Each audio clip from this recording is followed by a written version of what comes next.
दुनिया के इतिहास में कुछ मिशन ऐसे होते हैं जो कभी खुलेआम सामने नहीं आते, लेकिन उनका असर पूरी दुनिया को बदल देता है। साल 1945 द्वितीय विश्व युद्ध अपने अंतिम चरण में था।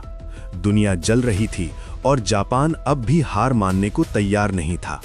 अमेरिका के सामने एक सवाल था, क्या इस युद्ध को खत्म करने के लिए एक ऐसा कदम उठाया जाए जो पहले कभी नहीं उठाया गया?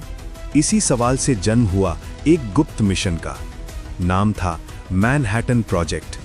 ये सिर्फ एक प्रोजेक्ट नहीं था, ये विज्ञान, शक्ति और विनाश का संगम था। दुनिया के सबसे तेज दिमाग एक जगह इकट्ठा किए गए। उनका लक्ष्य था ऐसा हथियार बनाना जो एक ही पल में पूरी दुनिया को बदल सके।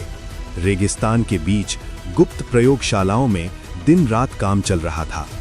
वैज्ञानिकों को भी नहीं पता था कि वे जो बना रहे हैं वो मानवता के लिए वरदान होगा या अभिशाप। 16 जुलाई 1945 न्यू मैक्सिको का रेगिस्तान। सुबह के 5:29। इतिहास का पहला परमाणु परीक्षण। एक चमक जो सूरज से भी तेज थी, एक धमाका जिसकी गूंज मीलों दूर तक गई, और उसी पल दुनिया बदल गई। लेकिन असली मिशन अभी बाकी था। 6 अगस्त 1945 एक विमान जापान के हिरोशिमा शहर की ओर बढ़ रहा था।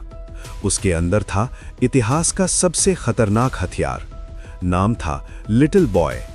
सुबह 8:15 एक बटन दबाया गया और फिर एक शहर कुछ ही सेकंड में राख बन गया।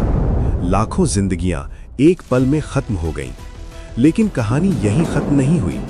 3 दिन बाद नागासाकी, दूसरा बम, और फिर वही तबाही। जापान घुटनों पर आ गया और 15 अगस्त 1945 द्वितीय विश्व युद्ध का अंत हो गया। लेकिन इस गुप्त मिशन ने दुनिया को एक नई दिशा दी।